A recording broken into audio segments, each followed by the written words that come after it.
తెలుగు ఇండస్ట్రీలోకి ఇప్పటివరకు మాలీవుడ్కి చెందిన ఎంతో మంది హీరోయిన్లు ఎంట్రీ ఇచ్చి మంచి సక్సెస్ సాధించారు. అలాంటి వారిలో ప్రియమణి ఒకరు.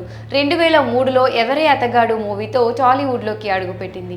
కానీ ఈ మూవీ పెద్దగా సక్సెస్ సాధించలేదు.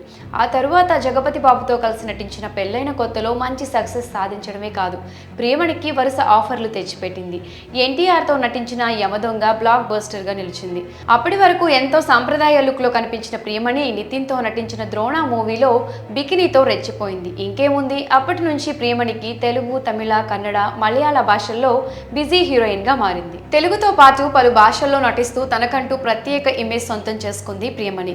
బాలీవుడ్ లో పలు చిత్రాల్లో స్పెషల్ సాంగ్ లో నటించింది. బాలీవుడ్ కి చెందిన ప్రియమణి అతి తక్కువ కాలంలో వివిధ భాషల్లో నటించి స్టార్ హీరోయిన్ గా ఎదిగింది. ఆ మధ్య సినిమాలకు కొద్దిగా గ్యాప్ ఇచ్చిన ప్రియమణి బుల్లి తెరపై పలు రియాలిటీ షోస్ లో జడ్జ్ గా వ్యవహరించింది.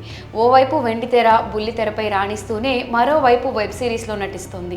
ఇటీవల జవాన్ చిత్రంలో ప్రియమణి నటనకు మంచి మార్కులు పడ్డాయి. దీంతో ఆమెకు వరుసగా బాలీవుడ్ లోనూ ఛాన్సులు వస్తున్నాయి. తాజాగా ప్రియమణి తనకు ఎంతో ఇష్టమైన మెర్సిడీస్ బెంజ్ కంపెనీకి చెందిన GLC మోడల్ లగ్జరీ కారును కొనుగోలు చేసింది. దేశంలో ఎంతో ప్రజాదరణ పొందిన మెర్సిడీస్ బెంజ్ GLC SUVని చాలా మంది సెలబ్రిటీలు, ప్రముఖులు కొనుగోలు చేశారు.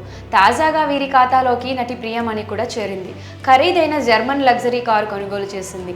మార్కెట్లో మెర్సిడీస్ బెంజ్ GLC ప్రారంభం ధర 73.50 లక్షలు కాగా టాప్ ఎండ్ మోడల్ 74.50 లక్షలుగా ఉంది. ఈ కారు పెట్రోల్ మరియు డీజిల్ వేరియంట్స్ లో వస్తుంది. ఈ కారు అద్భుతమైన డిజైన్, ఆధునిక ఫీచర్స్ చూడగానే ఆకర్షించేలా ఉంటుంది.